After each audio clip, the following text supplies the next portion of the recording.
Oke, Assalamualaikum warahmatullahi wabarakatuh. Selamat pagi, salam sejahtera untuk kita semuanya. Salam Dirgantara. Alhamdulillah, pada kesempatan kali ini kita bertemu ketiga kalinya. Pada kesempatan hari ini kita akan mendiskusikan atau saya akan mencoba menjelaskan bab 3 tentang tenaga fungsional industri mais. Ya. Jadi pada bab 1 kemarin kita sudah belajar bersama-sama tentang apa itu industri mais secara khusus dan secara umum.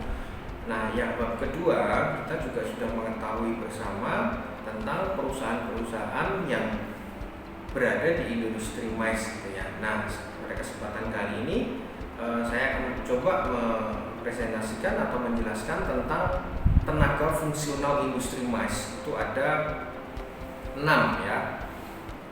Oke, yang pertama adalah biro konvensi. Nah, tujuan dari biro konvensi itu sendiri adalah yang pertama itu meningkatkan kesadaran untuk skala domestik dan global mengenai suatu daerah sebagai tujuan konvensi. Lalu tujuan yang berikutnya adalah meningkatkan jumlah penyelenggaraan, jumlah delegasi, konvensi, dan lama tinggal peserta.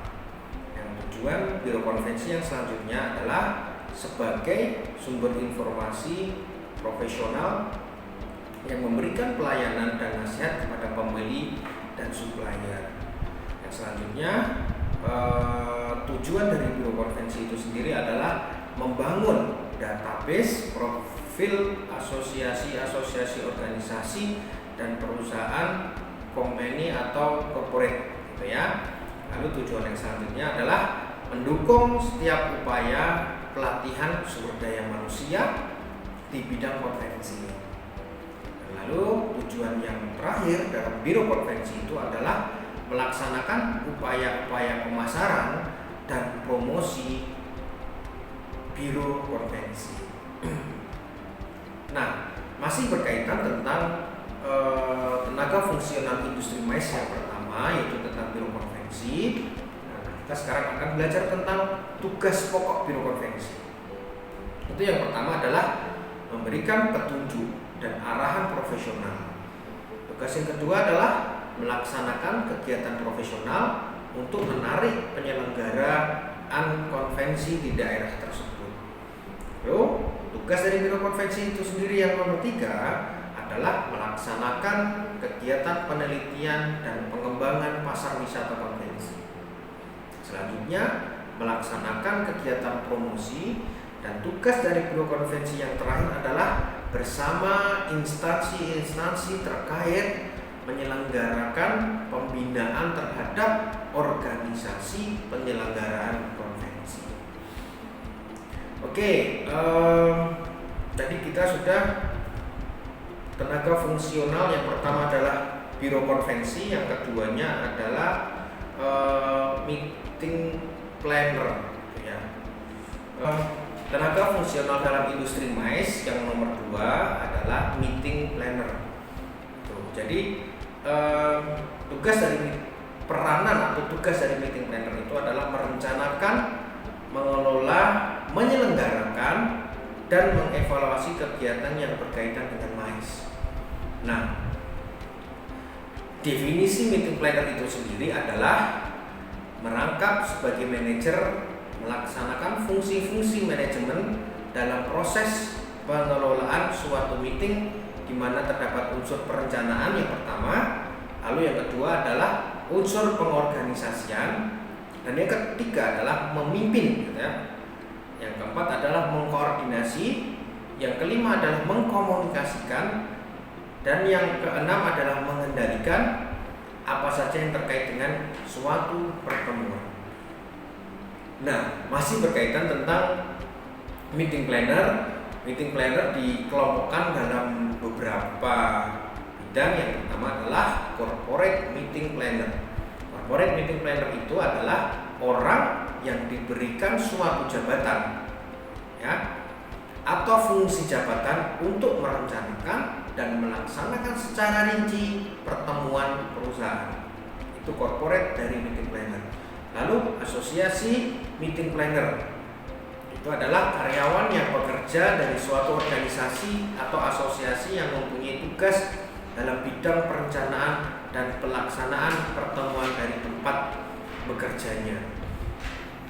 Dan pengelompokan meeting planner yang ketiga adalah government meeting planner, yaitu pegawai pemerintahan yang bertugas merencanakan dan melaksanakan pertemuan-pertemuan organisasi dan unit pemerintah.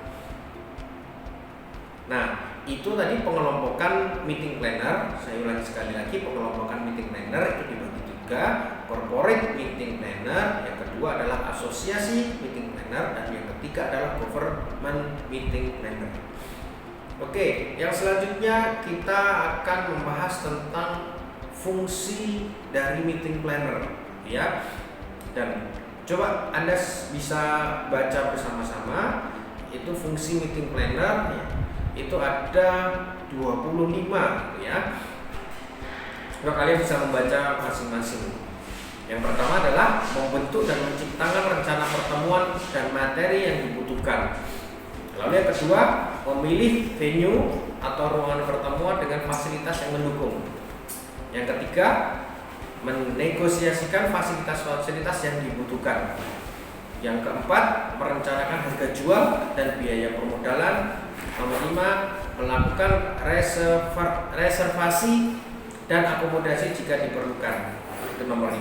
Lalu nomor 6 sampai nomor 25 silahkan kalian bisa membaca di slide yang sudah saya bikin. Jadi itulah fungsi dari meeting planner. Nah, yang kalian bisa saksikan proses kerja meeting planner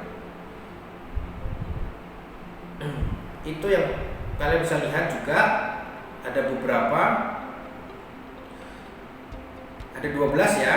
Jadi saya contohkan satu, itu adalah proses kerja yang pertama itu adalah mengatur pertemuan. Saya bagi 3 kategori: sebelum event, selama event berlangsung, dan sesudah event, gitu ya. Jadi proses kerja meeting planner. Proses kerja meeting planner yang paling pertama adalah mengatur pertemuan. Dan selama event berlangsung, proses kerja meeting planner itu adalah mengatur pertemuan juga. Dan sesudah event itu mengatur pertemuan juga.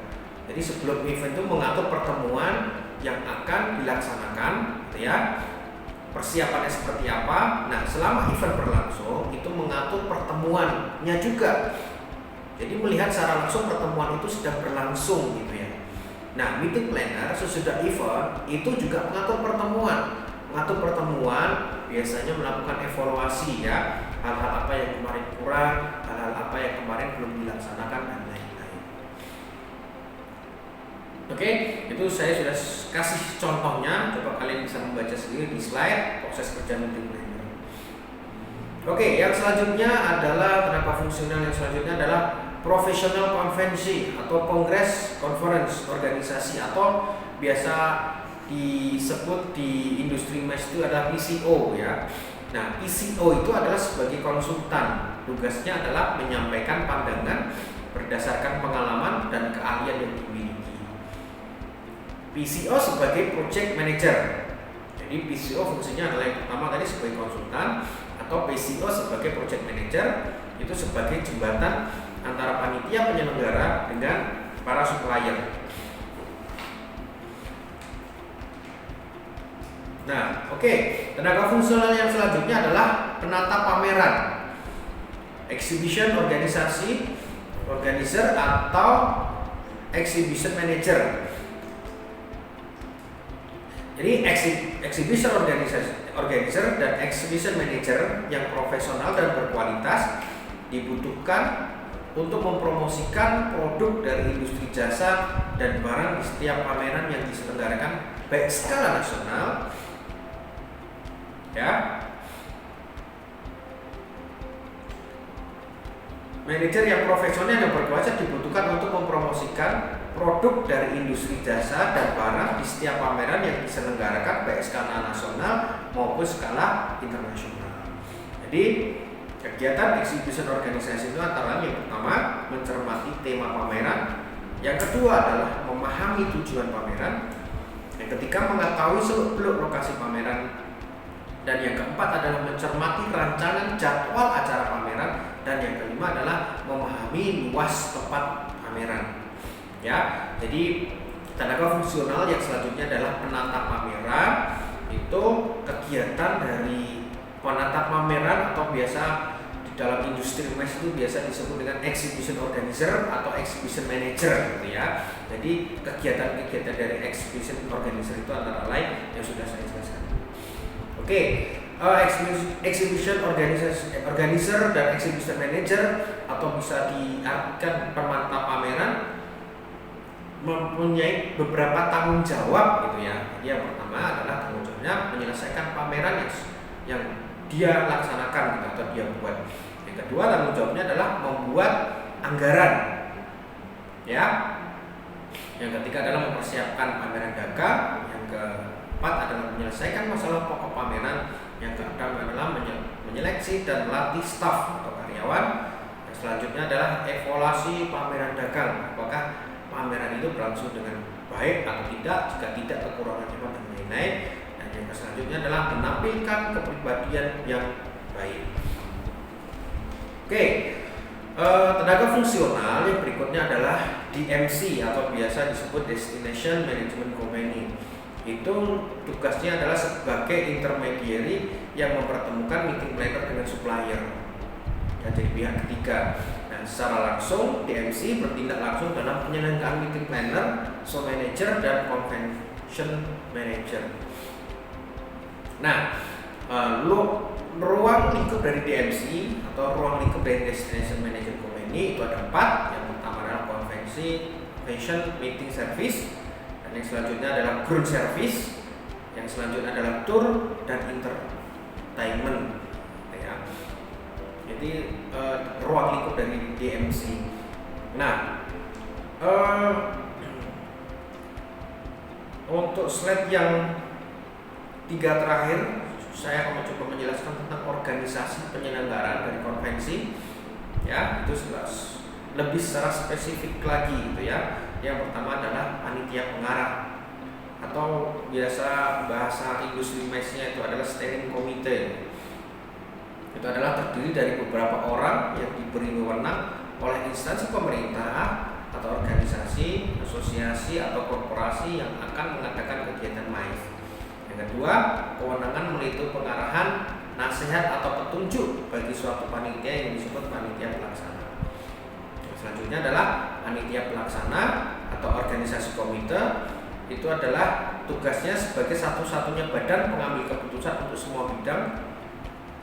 Yang selanjutnya melaksanakan kebijakan host organisasional yang telah dinyatakan oleh komite pengarah.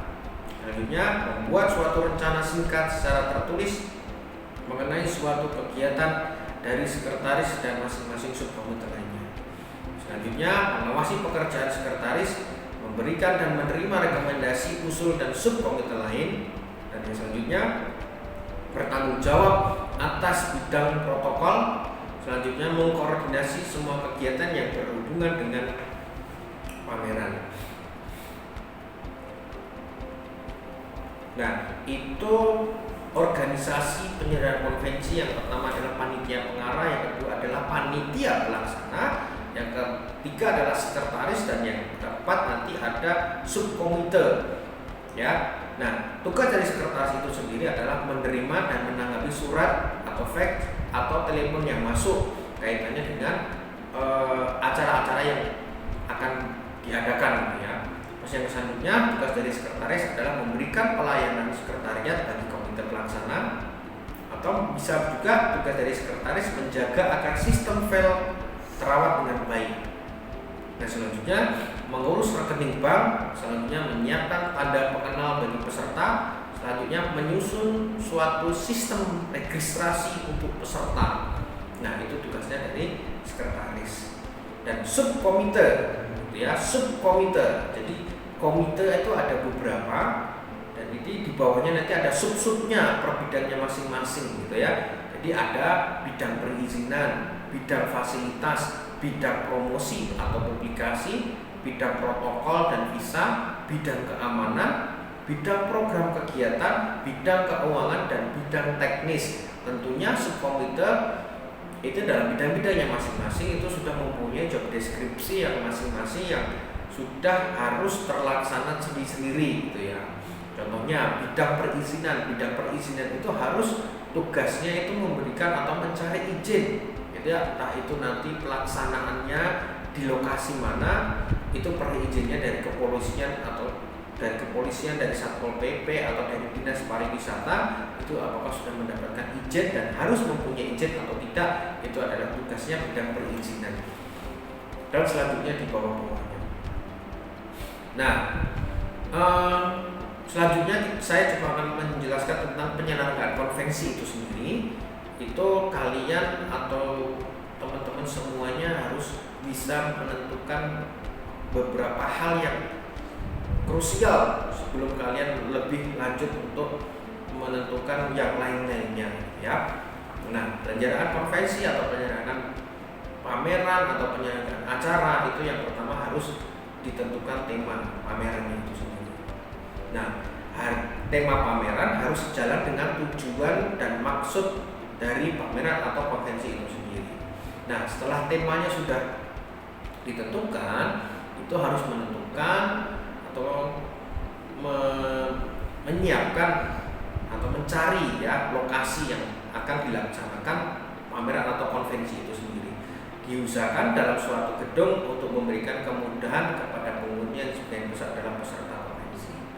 Nah, setelah temanya ketemu, lokasinya ketemu, jadi harus menentukan tentang waktunya juga. Waktu disesuaikan dengan tersedianya tempat yang dapat dipergunakan untuk konvensi sekaligus pameran. Nah, penyelenggaraan konvensi, hal-hal yang harus dipersiapkan yang terakhir adalah pemetaan ruang pameran. Sebelum memuat peta dan denah ruangan pameran terlebih dahulu diadakan pengukuran yang akurat. Jadi nanti setelah mengetahui ruangannya luasnya berapa, kita bisa mengerti tempat-tempat yang akan harus kalian susun gitu ya. Karena jika kalian akan masuk tapi kalian tidak mengerti luas dari venue itu atau tempat itu, kalian pasti akan kerepotan ya. Oke, sekian pembahasan di bab 3 tentang tenaga fungsional industri MICE. Jika ada pertanyaan silakan subscribe atau komen di channel YouTube saya, atau kalian bisa langsung japri ke nomor pribadi saya. Sekian dari saya, mohon maaf jika ada salah kata. Assalamualaikum warahmatullahi wabarakatuh. Salam Dirga Putra.